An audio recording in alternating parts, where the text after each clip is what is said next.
to have a safe 4th of July. And so does Uncle Matt. So today we're going to talk about my annual safety tips to make sure that you and your family keep all your fingers, your toes, your eyes, your ears, and yes, even your dignity this holiday weekend. I've taken the liberty, I know we're short on time, so I've trimmed my normal list of about 37 items down to just the top 2, and that's what we're going to focus on. I'm going to tell you right up front, though, you might as well just go ahead and sit back and get comfortable. There's no fun in this topic. This is serious business, and I'm here as a public service, okay? All right, let's get started. Uncle Matt's safety tips for an accident-free 4th of July. Now, on 4th of July, your accidents or your mishaps typically fall into 3 categories. You got your firework foul-ups. Of course, you've got your alcohol-related injury and accidents. And then you've got food poisoning and choking events. Statistics will say if you can avoid problems in those 3 areas, your odds of an accident-free 4th increase dramatically. Now, I'm not going to talk to you about food and alcohol today. Frankly, if you can't avoid the bad potato salad or you haven't figured out your wine cooler limit yet, I can't help you. We're going to focus on fireworks safety, okay?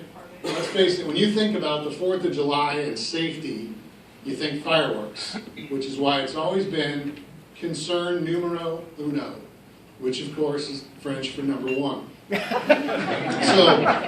the Consumer Product Safety Commission estimates that over 10,000 people will be injured by fireworks this year alone. So, this afternoon we're going to take some steps to make sure that neither you, your family, or your pets are included in that number. It's a funny story about the pet thing I'll tell you after the meeting. Anyway, you're probably thinking, well, yeah, it's really easy to avoid the problems, Matt. We just don't set any off.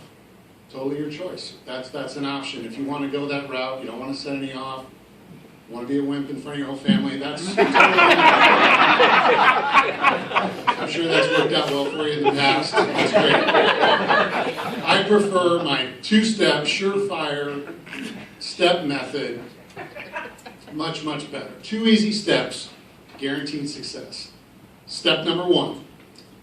Whatever you do, don't go buy your fireworks from some fundraising tent in Shopko parking lot or the Eagles Club of Utan or whatever. The Kiwanis Club has enough of your money, okay? Besides, you go buy from those guys, you're putting your family's safety in the hands of some high school dropout working about 100 hours a week. No thank you. Instead, do what I do. Make your own fireworks.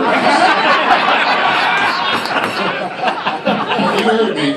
Make your own fireworks. Now hold on. I know what you're thinking right off the bat. That's awesome. Before you race out and do like I did, spend a fortune on some Afghanistani website, don't rush into it.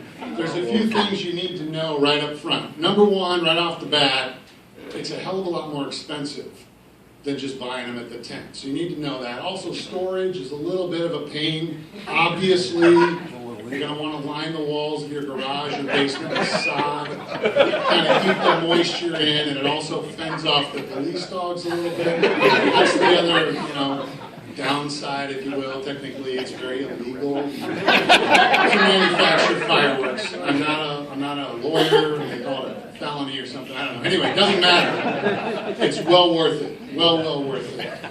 Folks, believe me, all the extra money, all the hassle with watering and maintaining the sod is well worth it when you see the looks of absolute astonishment on your neighbors' faces as you light a homemade firework that has roughly the same amount of gunpowder as an anti-aircraft shell.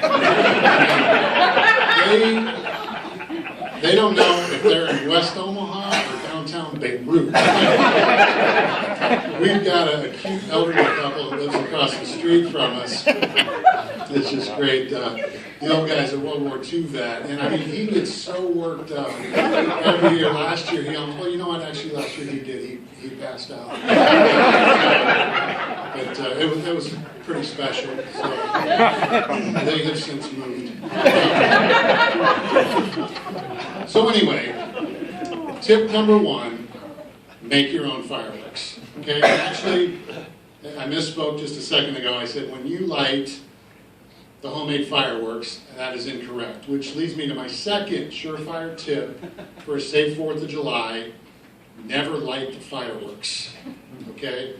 Again, you're probably thinking, well, how are we going to enjoy the fireworks if we don't light them? Or, even better question, how am I going to get somebody else to light them if they're homemade? Both great questions. Let me tell you how we handle it. I can't speak for your neighborhood, but in our neighborhood, we got tons of little kids running around who are more than happy to light anything on fire. So, just have a bunch of lighters around, and obviously you're going to want to make sure that you and your family members are well removed from where those crazy devils are lighting off all the fireworks.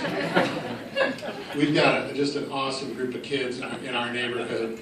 We've got Lefty next door. We've got a kid across the street, we just call him Nubs. This old Warrior Jenkins around the corner, a terrific kid. And his little brother is kind of an up-and-comer. I think he's 4 or 5, but he looks like he's really eager to learn, so we're going to keep an eye on him. So start talking to the kids on your street, because that's really a secret resource there. It's awesome. So tip number 2, never light the fireworks. So folks, if you'll remember these 2 so simple steps, I promise you, every year you'll have an awesome 4th of July. Just to recap, number 1, always, always make your own fireworks. And step number 2, never, ever, under any circumstances, do you or your family ever light the fireworks. Have a great 4th.